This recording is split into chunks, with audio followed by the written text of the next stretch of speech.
All eyes on the way I vibe when I walk into the room. Wind blows underneath the soles of my brand new pair of shoes. I got the attention, I'm on a mission. No sweat in the way I step, I got a fresh new attitude. And this is my world now. This is my world now.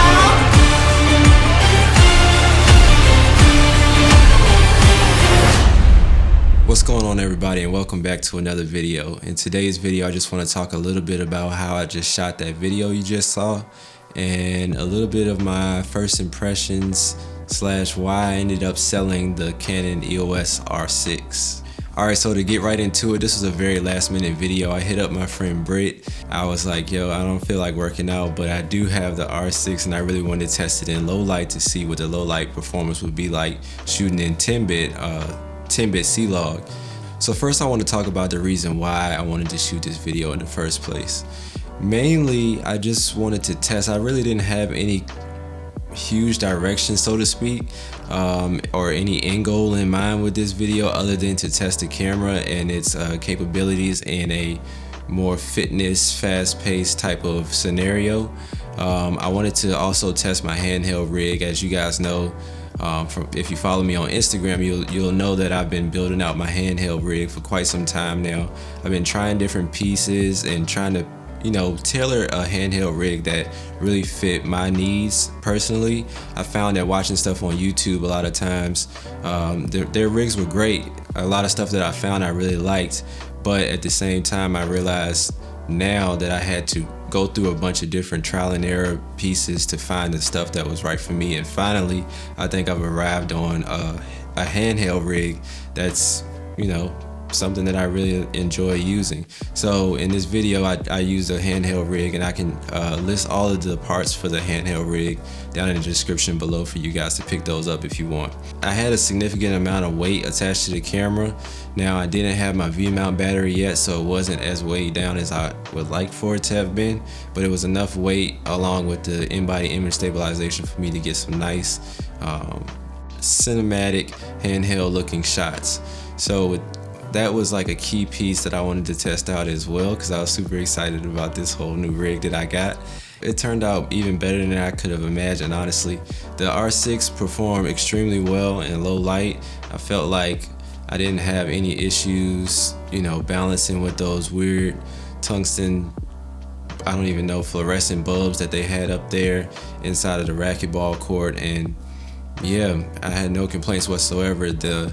The autofocus performed phenomenally. There were some situations and some camera moves where I had to do manual focus, but for the most part, I was doing a lot of just like point autofocus. I was just tapping to focus in different spots, and depending on my composition, I would focus with the spot focus, just like a big broad area focus. It's just like a box, you can kind of tap it around. I love how the autofocus performed. The camera in this instance did not overheat. I was really impressed with that. We were able to shoot that whole spot, and I was really aggressive with some of the camera movements. I even was running with the camera at one point in time. Everything held together nice and tight, and the shots came out great. As far as the 10-bit coloring, when I went into color grade, that was absolutely a breath of fresh air, I would say, because essentially I was able to push the colors around however I wanted to. Like, there was nothing I felt like where I was like, well, dang, I can't push it as far as I need to here, or I can't push it as far as I need to there. Lastly, I want to talk a little bit about the camera setup and the gear and the equipment that I used in order to pull these shots off. So as you guys already know, I shot this with the Canon EOS R6. I actually had the Sigma 35mm art on here with the Tiffin quarter black Pro Mist lens. I was running a small rig cage on that. I actually took my small rig cage from the Canon EOS R, and it actually was able to fit right onto the R6, so that was nice. It wasn't exact, but it was able to go on there, so that worked out really well. And then pretty much all of the rails and matte box, well, the matte box was from Fotka, the rails and everything else were from small rig. So I'll list all of those parts again in the description below so you guys can check those out. And that was basically it. That was just a simple setup. I was like, I need to experiment more with shooting primes. I put out a poll and saw like people were really loving shooting with primes, and I'm mostly a zoom lens shooter. I shoot with the 24-70 in pretty much all of my projects. Right now I'm shooting on a 35mm 1.4 art, and I love the way the image turned out. I mean, I wouldn't say that I loved it so much to where in a scenario where I'm running gun that I would switch to a prime just for the sake of like having a slightly sharper image. But hey, it worked out really well for this film, so I'll definitely be shooting more prime in the future. Now to get into why I decided to return the Canon R6. So this camera was such a bittersweet moment for me. It literally was like I had my 5D Mark IV back in terms of the ergonomics. I love the touch buttons, all of the different, you had the toggle wheel back, you had both of the scroll wheels back. I love the back button scroll wheel. That was super nice to have as well. And I was able to move those autofocus points around. I'm still not a fan of moving the autofocus points around with just a touch screen by itself when I'm looking through the viewfinder. But I'm just making it work for now.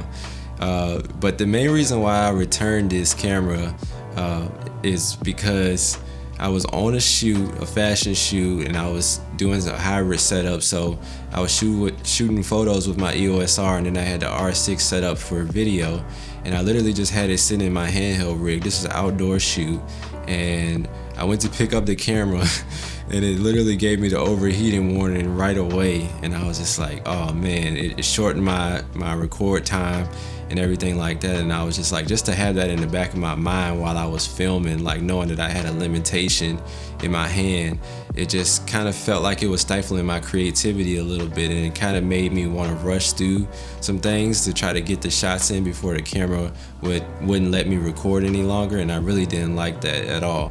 Now, with that being said, I didn't really have any other scenario, and I filmed quite extensively with the camera where it overheated. I even filmed like some 14 to 15 minute long segments in different scenarios. I don't know if I filmed that in 4K, I can't remember exactly, but I have filmed long form video and the camera did not overheat. With that being said, in that one instance where I was barely even filming and then it gave me the overheating warning, even though I was still able to get all my shots, it just really wasn't a camera for me that I felt like I could rely on. And then even larger than that, even larger than the overheating, because I mean realistically I could work through the overheating and make it work. But when I started thinking about what I really want and what my end goals are, that camera really doesn't provide the $2,500 additional value for me coming off of the EOS R. I didn't feel like I was getting $2,500 worth of value out of that camera over the EOS R. Now, with that being said, the dream camera that I want and that I will be getting very soon will be some sort of cinema camera from Canon, most likely. I've been looking a lot into the Canon C200B. So that might be the camera that I end up picking up. But now they've come out with the Canon C70, so that's looking really promising as well. I'm just like torn as to like what I want to do moving forward, but I do know for a fact that my next step will be a dedicated Canon cinema camera. I'm just gonna put it out there, I'm gonna put it out there and try to manifest it by next year. At some point in time next year, I'll be into a cinema camera. So there it is, I just put it out there. So we'll see what happens in the near future, and hopefully I'll be able to pick one of those up. So yeah guys, that's the story on that. That's why I decided to go ahead and return the Canon R6.